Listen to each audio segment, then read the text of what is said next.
பாட்டி, ஏன் பாட்டி ரொம்ப களைப்பா இருக்கீங்க? மரத்துல இருந்து நாவல் பழத்தை கொஞ்சம் உழுக்கட்டா, சாப்பிட்றீங்களா? இந்த பழுத்த பழத்துக்கு பழம் தேவையாப்பா? நீங்க சாப்பிட்டு தான் பாருங்களேன், நாவுக்கு ரொம்ப ருசியா இருக்கும். அப்படியா? சரி, கொஞ்சம் போடு பார்க்கலாம். சுட்ட பழம் வேண்டுமா, சுடாத பழம் வேண்டுமா? பழத்தில் கூட சுட்ட பழம் சுடாத பழம் என்று இருக்கிறதாப்பா? சரி, சுடாத பழம் தான் போடேன்.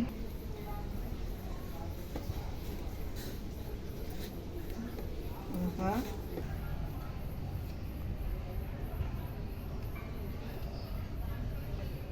பழமெல்லாம் வெறும் மண்.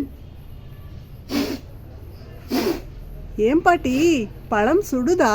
கருங்காலி கட்டை கூட வளையாத இரும்பு கோடாலி இந்த வாழைத்தண்டுக்கு வளைந்து விட்டதப்பா. நீ சாதாரணமாக ஆடு மாடு மேய்க்கும் பையனே இல்லை, என் அப்பன் முருகனேதான் நீ.